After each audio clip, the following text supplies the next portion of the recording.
Les impacts continuaient sans relâche, répandant la panique et le chaos à l'intérieur du palais. Luffy, dissimulé sous un autre nom, avoua à son oncle qu'il n'avait plus le choix, à moins qu'il ne traite Lord Vacan et ses généraux comme de véritables ennemis. Lopez protesta vivement, jugeant cette idée immorale, mais Lyndon coupa court à toute discussion. Il affirma qu'il n'avait pas le temps de se quereller et ordonna à Lopez de se cacher immédiatement. La situation empirerait si Lord Vacan ou ses hommes apercevaient son visage. Le chancelier donna l'ordre aux soldats de conduire son neveu vers une cachette secrète. Tandis que Luffy résistait, Lyndon s'adressa à la princesse, lui disant qu'elle pouvait avoir mauvaise réputation, mais qu'elle n'était pas stupide. Il ajouta que c'était à elle seule de décider si elle souhaitait transformer le pays de Noc en champ de bataille. Fermont rapporta ensuite à son seigneur que la hache n'était plus nécessaire. La barrière de la porte avait déjà été retirée. Il comprit que la famille Felté ne désirait pas se battre. Lord Vacan avait lui-même ouvert les portes. Lorsqu'il apparut, les yeux de Lyanna se remplirent de larmes. Elle prit conscience qu'elle pleurait de soulagement. Le grand chancelier, feignant le calme, demanda ce qui les amenait à son château et supposa que la raison devait être urgente, au vu de la manière dont la porte avait été détruite. Lyndon, dans un rire amer, déclara que les gens convenables n'agissaient pas de cette façon, qu'un tel coup ne pouvait venir que d'esprits corrompus. La princesse ne put retenir sa colère et lui ordonna de surveiller son langage. Lord Vacan, impassible, exigea de savoir pourquoi Lyndon s'était caché dans les collines comme un lâche. Lyndon répondit avec véhémence que personne n'avait à se mêler de ce qu'il faisait derrière les portes de sa propre demeure. Le seigneur s'approcha de lui et répliqua d'un ton froid que cela importait peu. Qu'il s'agisse d'une maison ou d'un repère, la signification restait la même. Lorsqu'on détient sa promise, on ne ferme pas la porte. Le corps du grand chancelier fut saisi de tremblements si violents que ses jambes se dérobèrent. Lyndon Felté s'effondra, le regard vidé de toute force. Cette détresse acheva de convaincre Lord Vacan de le laisser vivre, mais dans la honte. Le seigneur se tourna alors vers sa promise et déclara qu'il n'était venu que pour elle. Il demanda si elle allait bien, si elle était blessée. Lyanna répondit intérieurement qu'elle l'était, mais dans son âme plus que dans son corps. La rage et la confusion l'envahissaient. Elle expliqua calmement qu'elle venait d'apporter à la famille l'avis de décès de l'héritier et qu'aucun incident grave n'avait suivi. Le seigneur proposa, si elle avait terminé ses affaires, qu'ils rentrent ensemble. Fermont s'opposa à cette idée, rappelant que les Felté étaient la famille la plus riche de Noc. Selon lui, il serait convenable de rester un moment pour partager une tasse de thé. Il annonça que Lord Vacan en personne se trouvait au domaine des Felté, futurs co-dirigeants de Noc, et ajouta que le maître des lieux devrait se montrer hospitalier envers des invités d'un tel rang, faute de quoi il passerait pour un insensé. Lord Felté accueillit cette remarque avec un mécontentement évident. Fermont aperçut alors un prêtre et demanda pourquoi celui-ci se trouvait là plutôt qu'au temple. Il se tourna vers son seigneur et suggéra, puisque sa sainteté était présente, de profiter de l'occasion pour discuter des détails du mariage royal. Lyanna, épuisée, déclara qu'elle souhaitait remettre cette conversation à plus tard. Elle demanda à son fiancé de rentrer avec elle, ajoutant intérieurement qu'elle ne voulait aucune discussion pour le moment. Lord Vacan trouva cette réaction inhabituelle. Il comprit qu'elle lui cachait quelque chose, mais choisit de ne pas insister. La princesse pensa que si Vacan décidait d'enquêter, le royaume de Noc s'en trouverait profondément ébranlé. Le seigneur l'attira doucement à lui et promit de rentrer ensemble, comme elle le désirait. Puis il donna un ordre sec à Fermont. Il resterait sur place pour accueillir les invités à la place de son maître et conclure les affaires restantes avec le cardinal. Fermont s'inclina, acceptant la tâche. Lord Vacan annonça alors qu'il pouvait partir. Lyanna sentit au plus profond d'elle que son fiancé ne lui faisait pas confiance. Elle savait qu'il avait tout compris, bien qu'il feignît l'ignorance. Elle se disait qu'elle devrait le haïr et le craindre, mais malgré elle, elle en était incapable. La princesse rentra au château en compagnie de Lord Vacan, juché sur son cheval. Elle lui confia être nerveuse, consciente que son épaule blessée pouvait encore le faire souffrir. Il répondit que cette douleur ne le dérangeait pas, mais qu'autre chose le troublait. La princesse, attentive, comprit qu'il s'interrogeait sur la provenance du sang qu'elle portait. Il voulait savoir si elle était réellement blessée. Lyanna expliqua que le sang s'était retrouvé sur elle par accident, mais qu'il ne s'agissait pas du sien. Le seigneur, surpris, eut du mal à concevoir que l'on puisse avoir du sang sur les lèvres sans être touché. Il exprima le désir de vérifier lui-même si elle n'était pas blessée. La princesse l'assura qu'elle allait bien, lui demandant de ne pas s'inquiéter. En observant son visage, Lord Vacan se remémora l'expression qu'elle avait eue au château des Felté, lorsqu'il avait franchi les portes pour la première fois. Il affirma ne pas croire ses explications et lui demanda d'ouvrir la bouche. Lorsqu'elle obéit, il se pencha vers elle et l'embrassa longuement. Ce baiser, d'une douceur inattendue, mit fin à toute hésitation. Lorsqu'il s'en détacha, il déclara d'un ton calme qu'elle ne portait aucune blessure et qu'ils pouvaient poursuivre leur route. La princesse, troublée, peinait à retrouver son souffle après ce geste inattendu. Le seigneur voulut ensuite comprendre comment elle s'était retrouvée seule dans le manoir des Felté.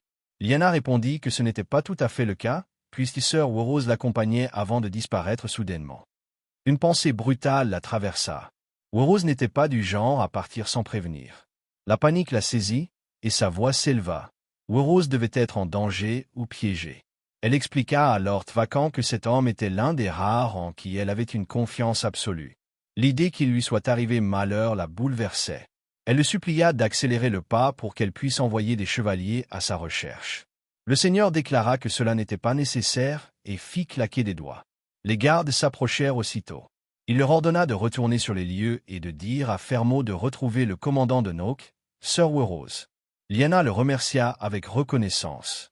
Il répondit qu'il le devait, qu'il ne pouvait en être autrement. Elle se blottit contre lui, comprenant pourquoi elle se sentait apaisée à ses côtés. Il l'écoutait, veillait sur elle, apaisait ses craintes comme le ferait un véritable fiancé. Plus tard, la princesse demanda à sœur Machilo de l'aider à préparer un cadeau de mariage destiné à Lord Vacan. Le conseiller lui rappela que le seigneur avait promis de s'occuper lui-même des préparatifs. Lyanna répliqua qu'un présent pour son futur époux n'entrait pas dans l'organisation du mariage. Sœur Machilo s'interrogea sur l'intérêt de témoigner de la courtoisie à des barbares en leur offrant un cadeau. La princesse répondit qu'elle en avait déjà reçu un et qu'il serait indélicat de ne pas rendre l'appareil. Selon elle, le présent d'une promise devait être à la hauteur de celui de son futur mari. Le conseiller fit remarquer qu'il ne restait presque plus d'or dans le coffre à présent. La princesse, indignée, s'étonna d'une telle situation.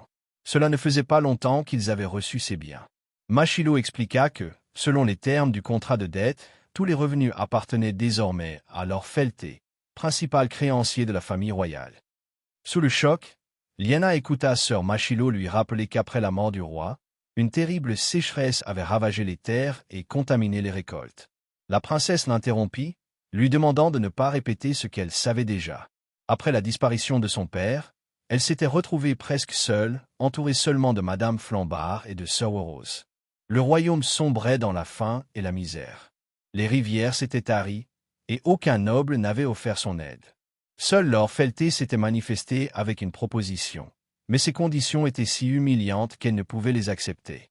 Elle avait cherché par tous les moyens à sauver le royaume, quitte à ruiner la famille royale. Pourtant, à chaque tentative, un nouveau malheur s'abattait. La famine et la sécheresse continuaient de ravager les terres. Finalement, elle n'avait eu d'autre choix que de signer le contrat de Sir Lyndon, condamnant à jamais la lignée royale. La colère monta en elle. Elle demanda à sœur Machilo pourquoi il avait remis tout l'or au Felté, sans la consulter. Il répondit qu'il n'avait fait qu'obéir aux règles, mais elle comprit qu'il agissait par intérêt, préférant s'attacher à une famille riche. Lyanna devina qu'il avait agi délibérément pour empêcher toute dépense en faveur du peuple affamé et qu'il avait sans doute pris une part pour lui-même. Elle voulut savoir s'il restait malgré tout un peu d'or pour les cadeaux.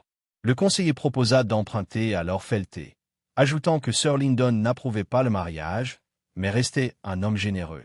La princesse refusa cette idée. Elle lui demanda simplement de s'en aller. Les larmes lui montèrent aux yeux. Elle se sentit misérable, consciente de l'image qu'elle renvoyait à Lord Vacan. Après tout ce qu'il avait dépensé pour le mariage, elle n'était pas en mesure de lui offrir le moindre présent. Elle avait déjà vendu tout ce qu'elle possédait de valeur. Il ne lui restait plus rien. Puis une idée la traversa soudain. Il existait encore une chose qu'elle pouvait offrir à Lord Vacan. Ce soir-là, Madame Flambard accompagna la princesse jusqu'à la réserve. Ensemble, elles ouvrirent l'un des coffres, soulevant un nuage de poussière qui fit maugréer la nourrice. Lyanna contempla avec émotion la robe de couronnement de son défunt père, conservée malgré les années. Elle confia à Madame Flambard qu'elle avait perdu tout espoir de trouver un cadeau de mariage, ayant vendu tout ce qu'elle possédait autrefois. Elle expliqua qu'avec quelques retouches, la tenue pourrait convenir pour la cérémonie. La nourrice remarqua que la broderie était restée intacte et murmura qu'elle s'emploierait à adapter le vêtement de couronnement du roi à la stature de Lord Vacan. Puis elle laissa échapper un soupir. Elle ajouta qu'un bon nettoyage suffirait à rendre le manteau comme neuf. Lyanna avoua craindre sa réprobation pour vouloir offrir un tel trésor à un homme que beaucoup jugeaient indigne. Madame Flambard soupira longuement avant de répondre que ces mots ne changeraient rien. Ce mariage aurait lieu, quoi qu'il en soit. Elle reconnut que Lord Vacan manquait peut-être de manières, mais qu'au jour de son union, il devrait en avoir l'apparence. Ces paroles serrèrent le cœur de la princesse, qui retint ses larmes et sentit une douleur sourde s'installer dans sa poitrine.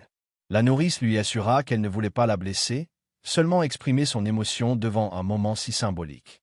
Lyanna admit que cette conversation la faisait réfléchir à sa relation avec Lord Vacan. Tout avait si mal commencé entre eux. Pourtant, jamais il ne s'était montré impoli. Après leur visite au château des Felté, il s'était sincèrement inquiété de son état. Elle repensa à Sir Felté, qu'elle avait cru aimer, et constata qu'il s'était révélé un désastre, un homme changé au point d'en devenir méconnaissable. À l'inverse, Lord Vacan était venu jusqu'au domaine Felté pour la retrouver. Ce qu'il avait fait ce jour-là, notamment son inquiétude sincère pour sa blessure, elle savait qu'elle ne l'oublierait jamais. Cette pensée la soulagea, comme si un poids s'était enfin levé. Lyanna confia à la nourrice que, malgré son allure intimidante, Lord Vacan n'était pas dément, mais simplement fidèle à sa nature. Madame Flambard conclut que le seigneur avait le physique parfait pour porter la tenue royale. Elle ajouta à voix basse qu'il était, en réalité, plutôt bel homme, avant de remarquer qu'aucune règle n'interdisait à un barbare d'être attirant. Sur ces mots, elle affirma qu'elle commencerait à travailler sur la tenue dès qu'elle aurait terminé la robe de deuil de la princesse et qu'elle disposerait des mesures nécessaires d'ici là. Lyanna proposa de l'aider, et la nourrice, souriante, accepta, persuadée que le vêtement conviendrait parfaitement à son futur mari. La princesse, soucieuse, comprit qu'il valait mieux taire à Madame Flambard les événements survenus dans la demeure des Felté, de peur qu'elle ne s'en trouve bouleversée. Un peu plus tard, Lyanna se rendit dans la chambre de Lord Vacan et demanda un moment de son attention. Lorsqu'elle le vit, elle resta figée, muette devant sa prestance. Il remarqua son trouble et l'invita à parler. Elle expliqua qu'elle souhaitait discuter des détails de son costume de mariage. Lord Vacan renvoya ses chevaliers et se tourna vers elle, lui accordant toute son attention. La princesse observa que, de nouveau, il se retrouvait seul. Elle lui annonça son intention de lui confectionner une tenue de mariage. Elle précisa qu'elle savait que ce n'était pas grand-chose, mais que c'était le plus beau geste qu'elle pouvait offrir. Le seigneur lui demanda de ne pas se donner trop de mal, mais Lyanna répondit qu'elle ne comptait pas créer un vêtement neuf. Elle souhaitait qu'il porte la tenue de couronnement du précédent roi. Avec un regard chargé d'émotion, elle l'appela par son nom et lui demanda son accord. Le seigneur approuva cette initiation. La princesse expliqua qu'elle devait prendre ses mesures afin d'ajuster le vêtement et lui demanda de lever les bras pour commencer par le haut du corps. Elle mesura son poignet, puis la distance jusqu'au coude. Lorsqu'elle arriva à la largeur des épaules, un léger tremblement la parcourut à cause de leur proximité. Elle réalisa qu'ils se retrouvaient dans la même posture que lors de leur premier baiser. Le silence devint pesant. Elle songea qu'elle aurait pu demander à Madame Flambard de s'en charger, mais se rappela qu'elle ne voulait pas rester inactive. Elle annonça calmement qu'elle passerait au coup. Lord Vacan hésita un instant, comme pour s'assurer que ses gestes ne traduisaient pas un désir qu'elle aurait voulu lui avouer. Lyanna répondit avec retenue qu'elle n'avait rien voulu dire de tel et qu'elle ne faisait que prendre ses mesures. Elle s'interrogea sur cette étrange sensation qui la gagnait et sur la réaction qu'aurait le seigneur s'il existait entre eux un véritable signe de passion. Tout en mesurant sa poitrine, elle lui demanda de ne pas bouger. Elle pensa que, quel que soit son comportement, la gêne resterait inévitable. Elle comprit que cette situation se reproduirait à l'avenir et qu'elle devait cesser de douter. S'habituer à Lord Vacan lui paraissait désormais la seule voie possible. Lorsqu'elle annonça qu'elle passait à la mesure de la taille, Lord Vacan saisit doucement sa main et demanda si cela poserait un problème s'il bougeait, ne souhaitant pas rester immobile. La jeune fille demeura interdite. Lord Vacan sourit, expliquant qu'il existait de nombreuses options à envisager à cet instant. Sa main glissa doucement dans les cheveux de Lyanna, qui protesta, dépassée par les préparatifs du mariage. Il poursuivit pourtant son geste, caressant son bras avec une lenteur calculée. Il lui murmura qu'elle pouvait bien lui accorder une minute, avant de l'attirer contre lui. Sa voix basse, presque rauque, confessa qu'il avait eu tort de laisser les choses s'étirer ainsi. Leurs lèvres se joignirent. Dans le tumulte de ses pensées, Lyanna reconnut qu'il n'avait pas tort. Elle se laissa porter par l'instant, consciente de ressentir les mêmes émotions que lui. Elle eut la sensation étrange qu'il avait toujours été là, comme gravé en elle, et comprit alors pourquoi sa présence la faisait trembler. Une partie d'elle percevait qu'elle sombrait dans une forme de folie douce. Pourtant, elle désirait que cet instant se prolonge. Mais la raison reprit le dessus. Elle mit fin au baiser, prononçant d'une voix ferme qu'il devait s'arrêter. Elle proposa qu'à trois, ils reculent chacun d'un pas. Cependant, au moment où elle atteignit le comte, la porte s'ouvrit brusquement. Fermot fit irruption, annonçant son retour et affirmant avoir trouvé quelque chose d'intéressant. Son regard alla de l'un à l'autre, notant la tension encore palpable. Après un silence embarrassé, il hésita, murmurant qu'il pouvait revenir plus tard. La princesse répliqua d'un ton sec qu'il pouvait rester, persuadée qu'elle dérangeait le seigneur et son conseiller. Fermot secoua la tête et déclara qu'elle devait rester, car ce qu'il avait à dire la concernait directement. Il rappela que les hommes de Lord Vacant cherchaient Sir Werrose à la demande de son Altesse. En entendant le nom, Lyanna fut submergée d'inquiétude et voulut savoir où il se trouvait, dans quel état il était et ce qui lui était arrivé. Fermot, le regard assombri, répondit que Sir Werrose avait disparu. Elle peina à assimiler la nouvelle, son esprit refusant d'y croire. Fermot précisa que les recherches au château Felté n'avaient révélé aucune trace de sang ni le moindre indice. Tout était en ordre, et le propriétaire, lors de la fouille, n'avait montré ni nervosité ni culpabilité. Lyanna suggéra que Lyndon Felté avait peut-être enfermé le conseiller dans le donjon pendant la cérémonie improvisée. Fermot admit y avoir songé, mais affirma que l'enquête avait prouvé le contraire. La princesse demeurait persuadée que Sir Werrose ne serait jamais parti de son plein gré. Il avait servi la couronne avec loyauté durant des années, à travers les tempêtes et les accalmies.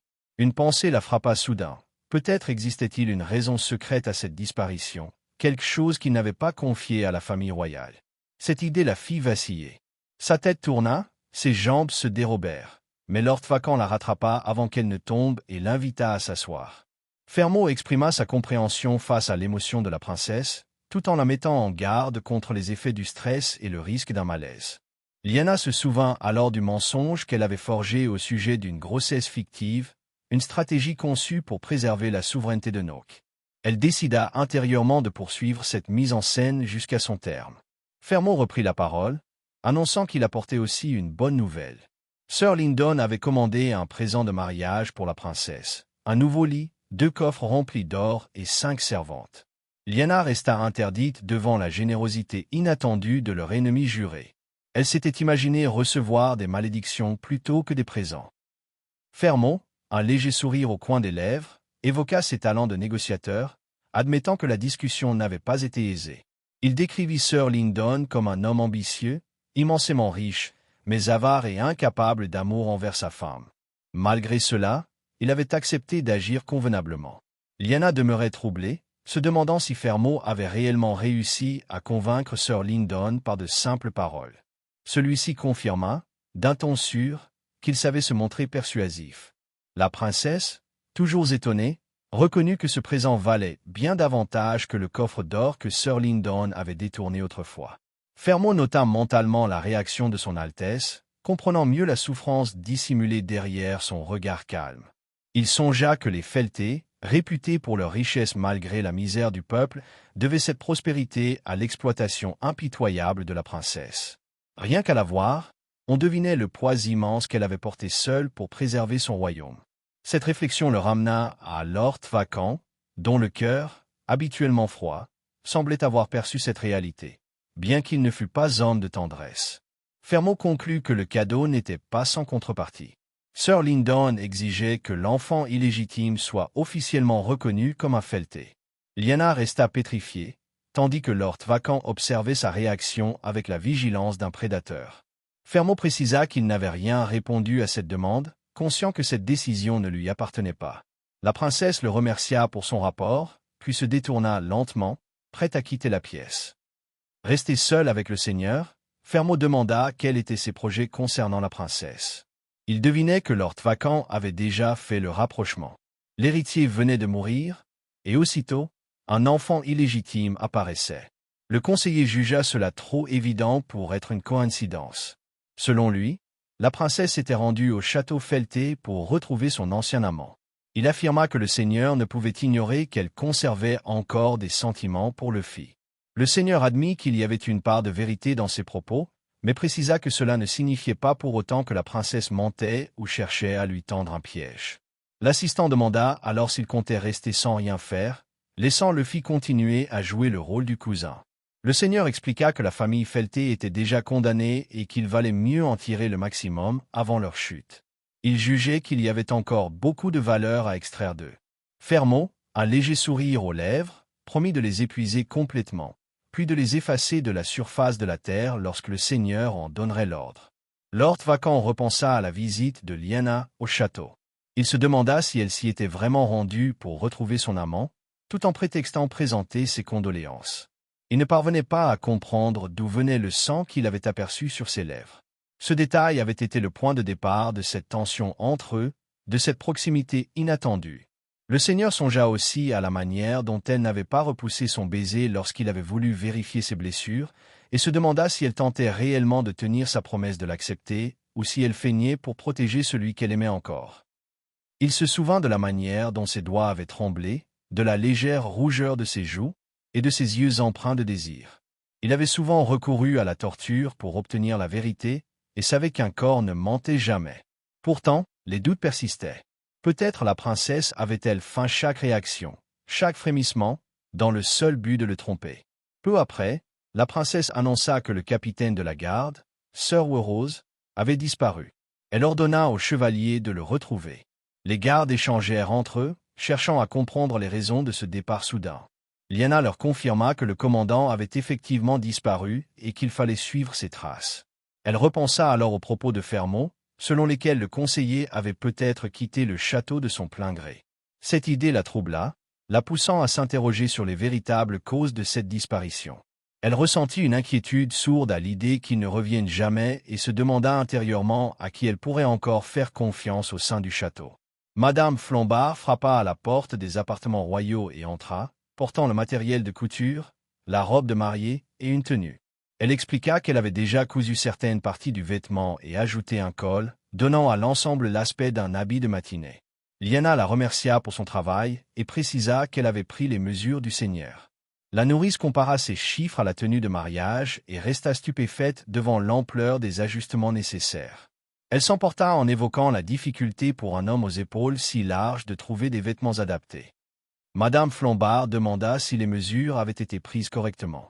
Lyanna demeura silencieuse, se souvenant de son trouble et de sa nervosité lors de cette scène.